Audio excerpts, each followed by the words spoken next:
And so in a simple way, but it's simple but also in the most clear way that I could explain it, the experience of spiritual awakening is realizing this is it.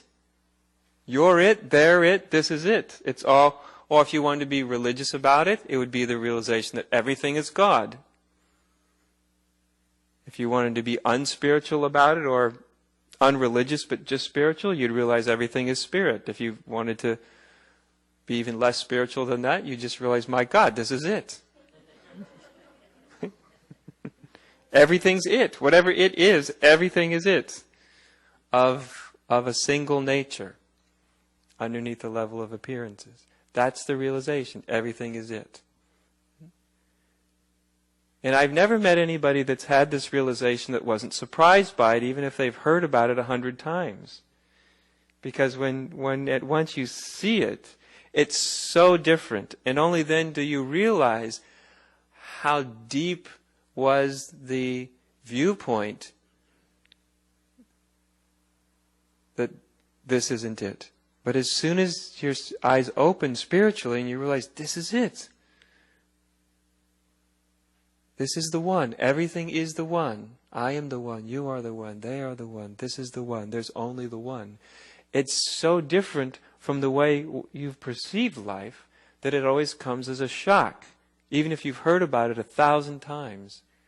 It's never what our minds think it is. I've never met anybody who said it's what I thought it was. It always comes as a bit of a surprise. Because it's completely contrary to the way up until that point one looks at existence. Not only looks at it, but feels about it. And the way we move through life. And what motivates us.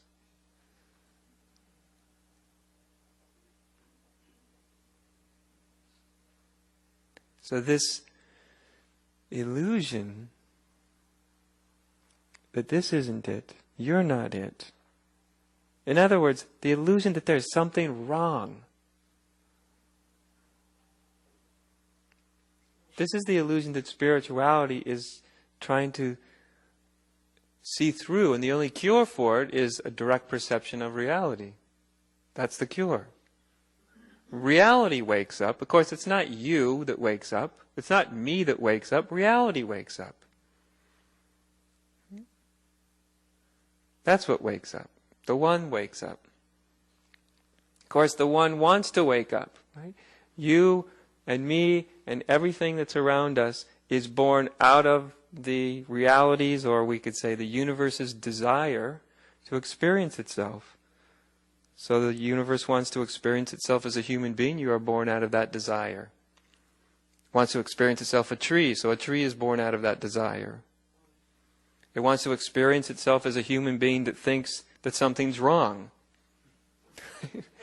So that's born. That is born. And so it goes.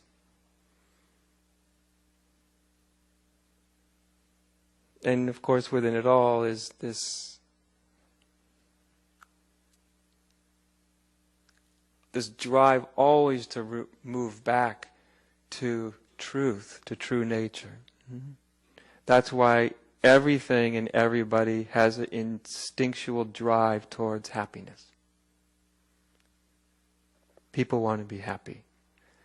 Dogs and cats and rats and caterpillars want to be happy. Every living thing wants to be happy.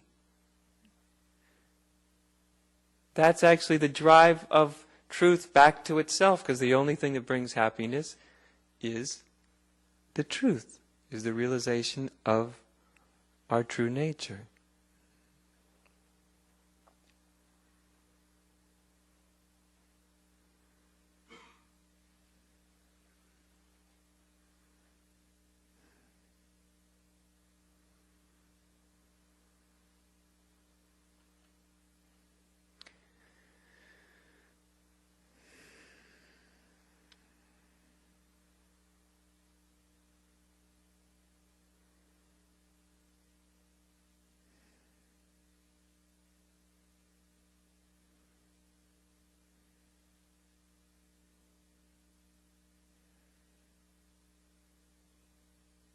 And that's really where the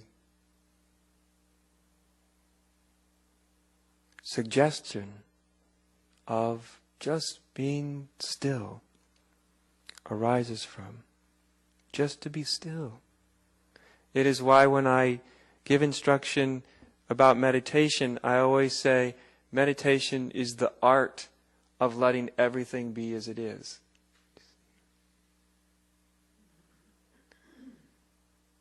The first thing you have to suspend, if only temporarily, to let everything be as it is your belief that it is not the way it should be. Right?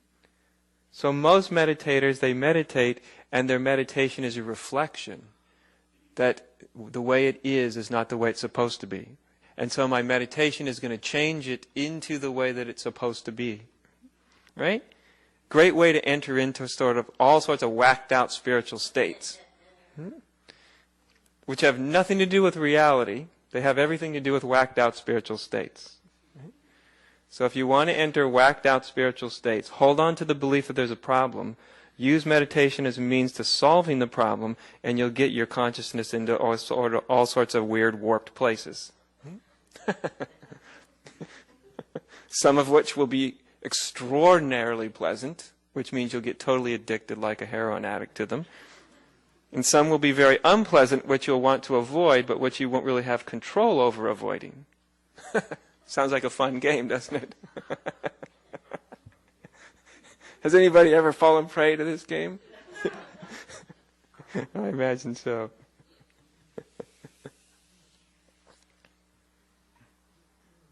But it's why I suggest in true meditation, the first thing is let everything be as it is. Why would I suggest to people to let everything to be as it is? Well, only because I know that there's no problem.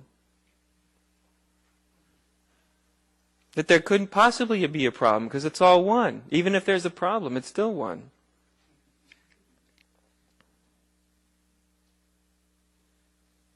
And one of the only ways to realize that it's all one is to stop insisting that everything's a problem. So when you allow everything to be as it is, you see how it's just, there's a temporary suspending of the idea. You can always go back to it. But there's a suspending of the idea that you are a problem. That there's something within you, about you, that must be solved and changed and improved.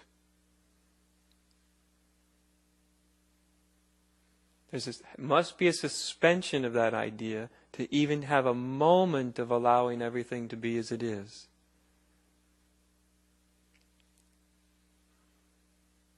And when you first start to do that, you often will be encountered with your mind. You'll start to see all the ways that your mind is trying to change the way things are. It's the first thing that a lot of people encounter when they try to let everything be as it is. They notice, sometimes for the very first time, how addicted their mind is to a constant pursuit of a better state.